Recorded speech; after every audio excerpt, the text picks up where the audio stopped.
to the basic for people like us. What does green building means anyway from the beginning, if you don't mind? I think she just gave a very, very clear example and definition of it. So Let me give a bit of more depth Yeah. of it.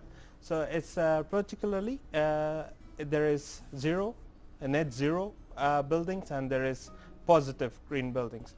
So in order to understand what is green buildings, let's say you are having a conventional building, any building, and you're using resources in the making of it, in production of it. Even though if we are sitting in this building, it's using energy and we are here. Yeah. So if you consider our daily life, we are 90% inside a building, whether it's an office or a house or somewhere, a shopping mall, wherever. Even in the weekends, we are in a building. So you understand we are using a lot of energy, whether it's cooling, heating, or electricity in a general sense. So in this way, when we are thinking globally, the CO2 emissions that is caused by the energy production all over, more than 43% is caused by the buildings. Oh. So you understand, the building is producing the biggest amount of energy, whereas transportation is somewhere around 25 to 28,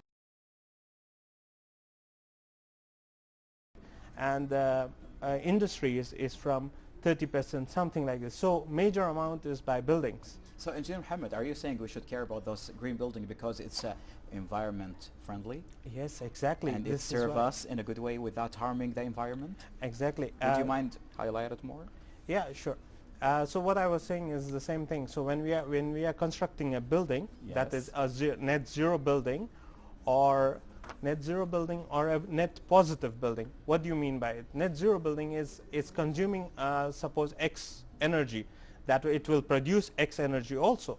For example, it is spending X amount of energy, then it will actually produce X plus amount of energy. This is net plus energy, positive. Yes.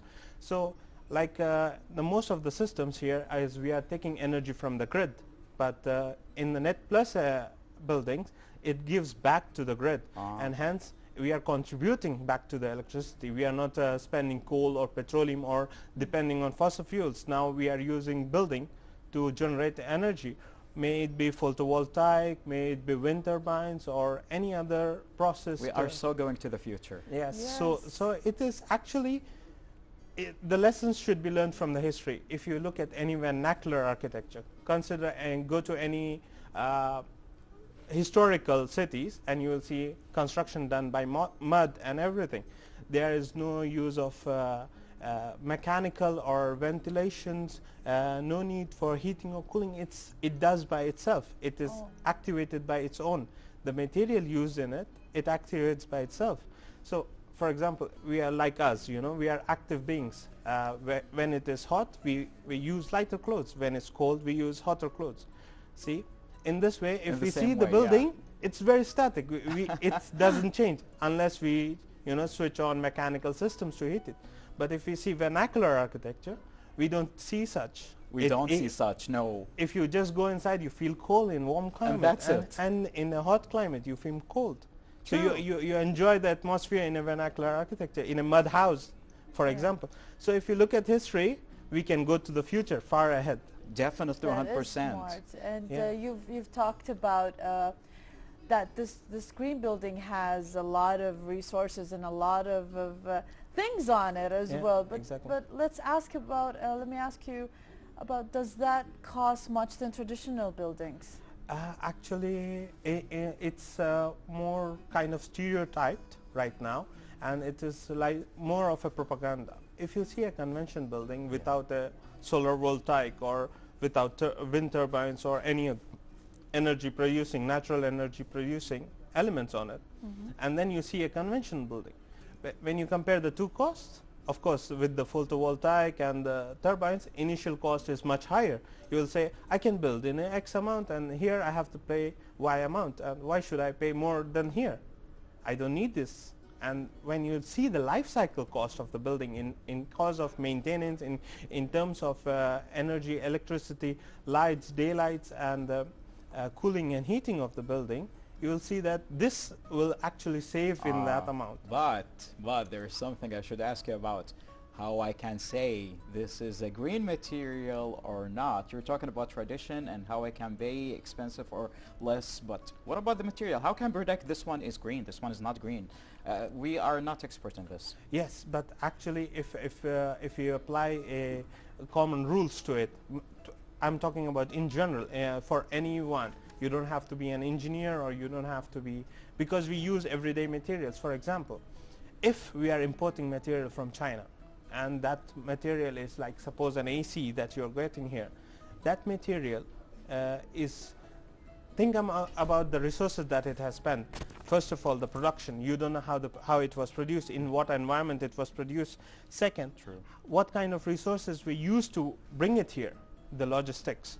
So you understand you're losing a great deal of money from when you purchase it from outside. Then suppose that same AC was built here in Saudi. You know the raw components were used here, the production was done here. You cut down the logistic amount, you cut down all the petrol prices. So this is the first term rule. Decrease from foreign, increase the local power. And now you are giving the local people their power. Not only that, you're powering the economy of the local businessmen. So this is the first term rule. Second point is when you're looking at the materials, just think what kind of materials that is used. For example, if I'm using any kind of wood, so what kind of wood? So am I deforesting? Am I cutting plants to create this furniture?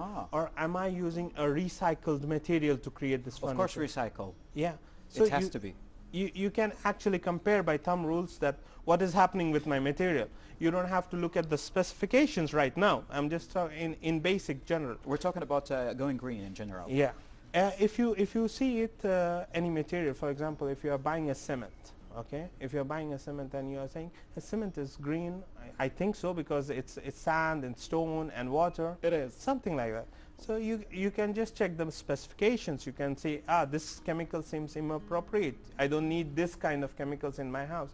I can buy this one. So in that way, so this is what mean green. It's not. Yes, okay. and which is actually, you said about the recycling, and that the green building basically it uses up its own resources in a constant way, while the traditions are not. So what about the recycling materials? Which is always better? Is it the recycling materials or the natural materials? Oh, by the way, recycling materials. All the world is going for this. Yes. What do you think? Exactly. Recycling material is a good. In a way, it is good. But you can't produce material that you will say it will be recycled and hence use more of energy and recycling. Not always all recycled materials are good. So in a way, you must find out which recycled material is better for you. Maybe it is 100% recyclable is better for you. Okay. And when you go for natural material, you can say, okay, this is recyclable right now. It is biodegradable. So you can opt for this kind of materials, which is biodegradable or 100% recyclable. Not you will get a 10% recyclable and 90% goes to waste. Then it is useless as well. So we're going to say recycle, it depends. Yes. It depends to sometimes and sometimes not. Exactly. But, Depends okay, on this the is products. all about the materials. We're talking about the greenhouse and the materials of building. Exactly. What about the designing? If I like green by the designing of the buildings, it's challenging. What do you think about this? Yes. Actually, Very tricky, by the way, the designing. It is very exciting as no, well. if you look at the design and the orientation of the building in the beginning, let's suppose you're constructing a square building, and you will see that buildings behind the square buildings will be blocked by the sun or wind. You're blocking them. One side will have full solar power or wind direction in its way. Others will not have that, south or west point of it, right? Very true. So when you design the building, the orientation and massing of the building, how you design it, will actually affect in the beginning. So you don't have to waste your money in mechanical or artificial lightings. You can use natural lighting, you can use natural ventilation.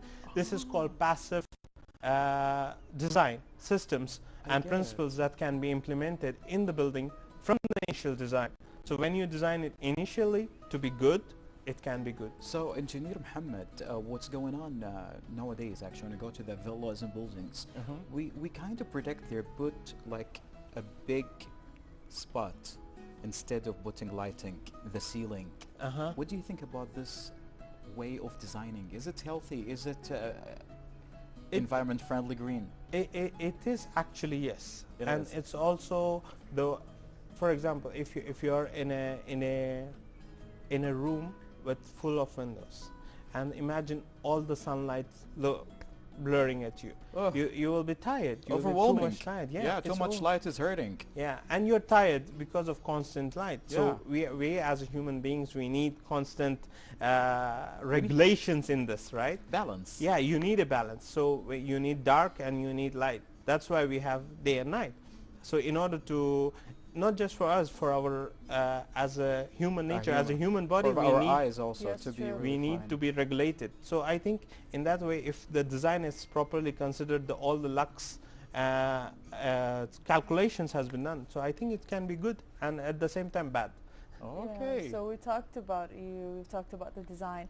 So what is the advances of the in technology and design, and as well as material that helped this architecture to move forward? I think the current, the basic I can tell is about the internet. Internet has the biggest breakthrough I have seen. I have seen people coming from the most isolated areas and know about their region, their wind conditions, their solar potentials, and they can use it. Okay, so the availability of information region to region has helped a lot. For example, if I am going to design one building in Riyadh, for example, if you see any buildings, whether it's in UK, in Riyadh, or in Singapore, you will start to see the similar kind of glass facades and The usual monotonic. modern, yeah. Monotonic. But when specific architects get regional knowledge about the wind power, the solar, the orientations they can use, so it's much better. So one of the biggest advance breakthrough is by availability of information. Second, there is different kind of softwares available right now in the market. We are calling them BIM softwares, Building Information Management softwares. Okay. These kind of softwares help you analyze the building in a model scale. You don't have to implement in reality, but you can actually check it. You can see what will happen if an earthquake comes, what will happen when the wind blows, what will happen if Like we a have practical buildings. Exactly. For everything. Exactly. Oh, that's really nice. So okay, in this case, this leads me to another question, by the way, and I'm so, Sure. I think it's reality bites, sometime we call Mhm. it. Does all the buildings has to be green? Actually, yes and no. Oh, thank you. That's what I need to hear. Yes and no. What's So- going on? Actually, if the good design will actually create sustainable design. A sustainable design not only means it is helping the environment, but the user friendly as well. For example, we will see many buildings actually constructed for residence purposes and later on moved to an office. So you can see a lot of changes is going to happen. So if I make a green building for residence and later on it is moved for office, it's useless, it's functionless. It has to do nothing. No. It has to do Yeah. that. It is. So if I have to define the perfect function for a general use, so we can go ahead with that one. So I it depends on the Yeah. situation, huh? Yes, Definitely. exactly. Well, that And, was really nice information about green, going green, but not all the time we go green.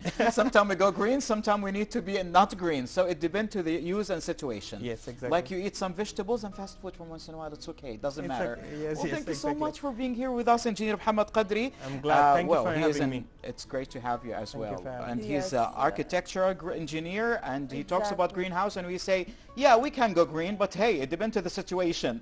We're going to go now for a national song, and come with us after that. We're going to me and Sahar and talk about more.